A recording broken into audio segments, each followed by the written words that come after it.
জামিয়া কাশেমিয়া কামিল মাদ্রাসা বাংলাদেশের নরসিংদী জেলার একটি স্বনামধন্য দ্বীনী শিক্ষা প্রতিষ্ঠান। মাদ্রাসা শিক্ষা তথা ইসলামী শিক্ষা প্রচার ও প্রসারের উদ্দেশ্যে ১৯৭৬ সালে বিশ্ববরেণ্য ইসলামিক স্কলার সৈয়দ কামাল উদ্দিন আবদুল্লাহ জাফরিয়ের হাত ধরে প্রতিষ্ঠিত হয় জামিয়া কাশেমিয়া কামিল মাদ্রাসা।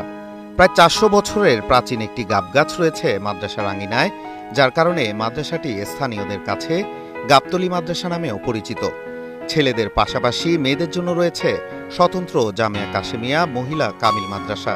বর্তমানে জামিয়া কাশেমিয়া কামিল মাদ্রাসা এবং জামিয়া কাশেমিয়া মহিলা কামিল মাদ্রাসা দুটিতেই ইবতেদায়ী, দাখিল, আলিম, ফাজিল সহ মাদ্রাসা শিক্ষার সর্বোচ্চ স্তর কামিল পর্যন্ত চালু রয়েছে।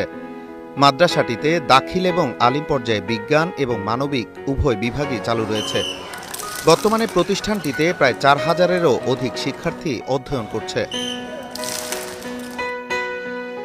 জেলার বাইরের ছাত্রছাত্রীদের আবাসনের জন্য রয়েছে ৫টি আবাসিক হল।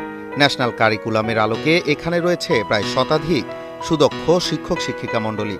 এই প্রতিষ্ঠানের শিক্ষার্থীরা অদ্যাবধি ধারাবাহিকভাবে সকল পাবলিক পরীক্ষায় বোর্ড বৃত্তিসহ কৃতিত্বপূর্ণ ফলাফল অর্জন করে আসছে। নিয়মিত একাডেমিক শিক্ষার পাশাপাশি শিক্ষার্থীদের মনন বিকাশে রয়েছে খেলাধুলা সহ সাংস্কৃতিক নানাবিধ আয়োজন। মাদ্রাসায় রয়েছে কেন্দ্রীয় ছাত্র সংসদ।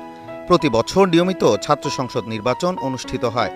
নির্বাচিত ছাত্র প্রতিনিধিরা ছাত্রছাত্রীদের মৌলিক সমস্যাগুলো নিয়ে কর্তৃপক্ষের সাথে যৌথ উদ্যোগে কাজ করে থাকে।